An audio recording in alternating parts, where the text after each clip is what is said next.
So here I am. See, like, there's so many things wrong with this exercise that you really got to account for if you want bigger pecs, because the dumbbell bench press is just not one of my favorite movements for a couple of reasons. Now, I know this opinion is a very, very, very hot take, because both Optimal Bros and Bro Science people love this exercise. This exercise is like the lifting community's golden child, but I guarantee you that by the end of this video you will agree with me, and you will not want to flatten my testicles with a steamroller like I'm sure a lot of you want to do right now. But before we get into all that, I'm Chimera Fitness. I make optimal training entertaining and easily accessible for everybody. Now, I don't fully hold the opinion that the dumbbell bench press sucks as an exercise. I just think that everybody from Bro Science and optimal training all have problems with it that, if addressed, could make the exercise far superior than it is right now. So I ask that you please stick around till the end so that I can help you figure out if maybe another exercise is the better alternative, and or fix this exercise for you. So to really get into this video, I want us to go ahead and take a look at a video of somebody dumbbell benching, right?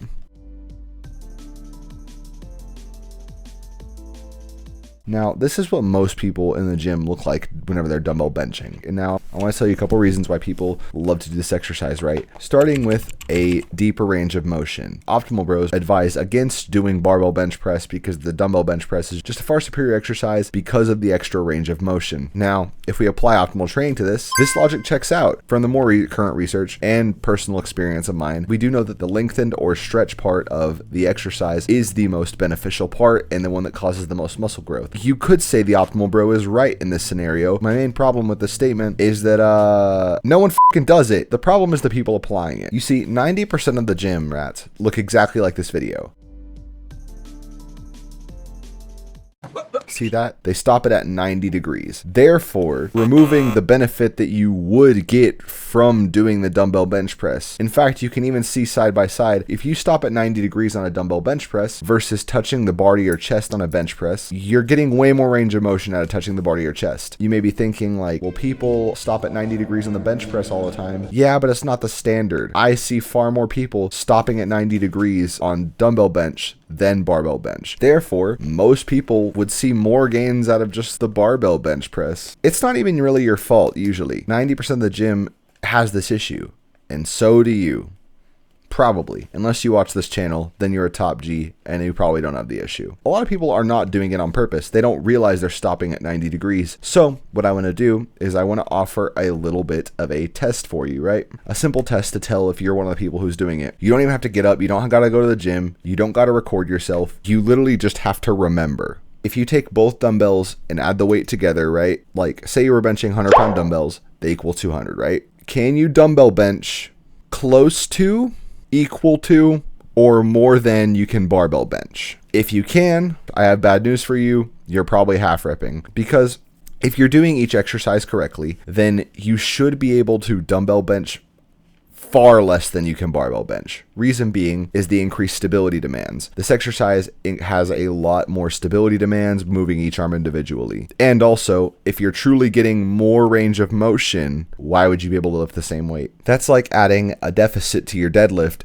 and deadlifting the same. It shouldn't check out, right? If this is you, you can fix it by doing what I'm about to tell you. This is the cue I want you to use whenever you're dumbbell benching, right? Always keep in mind to bring the dumbbell to the outside of your chest, because a barbell bench press stops at the chest right there. You want to go deeper than that. So what would be deeper than that? Touching the dumbbell to the side of your chest. Keep that same form, right? Start at a really low weight, and I want you to just go through, do a set, take a little bit of a break, go up in weight, and just keep doing that until you find your true working weight under correct form. Well, the reason that I stop at 90 degrees is because the dumbbells, they get really long, they get really big, and you can't go all the way down and touch your chest. Here's my answer to that. If you do my previous advice, you will not be benching dumbbells that are heavy enough to be awkward.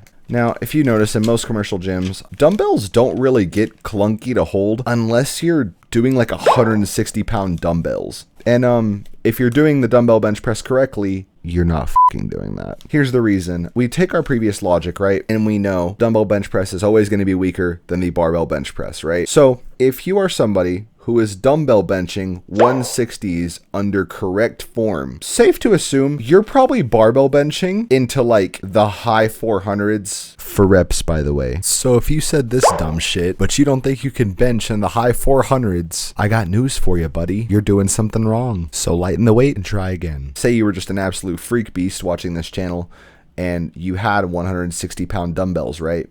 Well, what you might want to do, because you know they're going to get bigger and longer, right? Like two giant Godzilla penises. What you want to do is, say you were doing 3 sets of 12 and you were like, okay, once all 3 of my sets at 160 pounds are at 12 reps, then I'll move up. Instead, I want you to take a bigger approach and say, okay, my rep range is now 5 to 20 reps. If you get 20 reps of the 160-pound dumbbells, that should more than make up for the difference in the awkwardness of the next weight going up. Now you grab these 165-pound dumbbells, and they're super fucking awkward because you were so strong at the previous weight. Even if this movement's a little bit more awkward, you can probably still get 5 reps. Once that moves up to 20 reps, move forward again. So that's my solution for those. So now that we fixed the dumbbell clunkiness issue for the freak beasts who are strong enough to dumbbell bench 160-pound dumbbells, and the range of motion issue, well, if you fix those things, honestly, I like the exercise. It's just fine. However, there's still a couple things that need to change about it. Hey everyone, if you like the way this video is going, I ask that you please subscribe. I'm really trying to reach 500 subs, and thank you guys so much for the support I've gotten lately. I also ask that you please like the video. I ask that you please comment. What do you like more? Do you like more barbell bench press, or do you like dumbbell bench press more? Commenting for the algorithm helps. If you like, that helps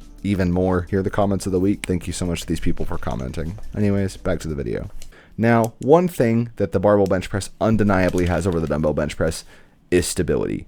It is incredibly hilarious to me that Optimal Bros will talk about how stability is important, but then also talk about how you should never do the barbell bench press because the dumbbell bench press is better. Because stability is one thing that the barbell bench press will always have over dumbbells. The dumbbell bench press, the setup for it is literally you kicking 2 fucking heavy ass dumbbells towards your face as you do a back roll and just hope you don't end up on Instagram Reels. Now, this can be fixed by a couple of things. One is to, of course, lighten the weight like we were talking about. It won't fix the issue completely, but it will help out. Another is to have a partner put the weight in position for you. And the third issue is to purchase DLC in the form of these hooks that allow you to get a nice little setup.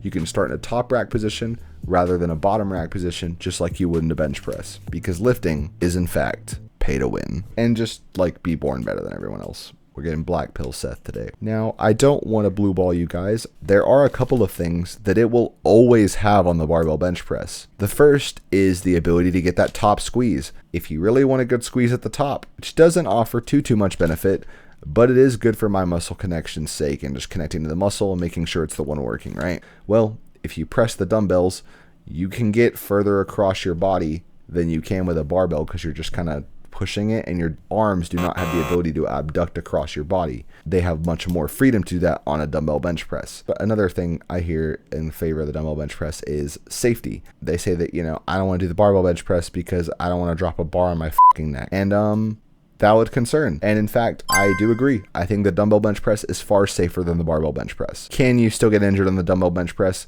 Of course, as previously mentioned, you're kicking 2 giant heavy Godzilla penises towards your face. However, you can bail out on a dumbbell bench press pretty safely. There are some good methods to bailing on the barbell bench press. I don't think the barbell bench press is necessarily a dangerous exercise either. I mean, dumbbell bench press is more of a risk to everybody around you rather than it is to risk to you. So if you just got that f everyone else, I'ma do me regardless mentality, yeah, chuck some dumbbells at them. The extra benefit to that, if you throw the dumbbell and it crushes somebody else's like toes and they got to stay out of the gym, that's less competition, buddy.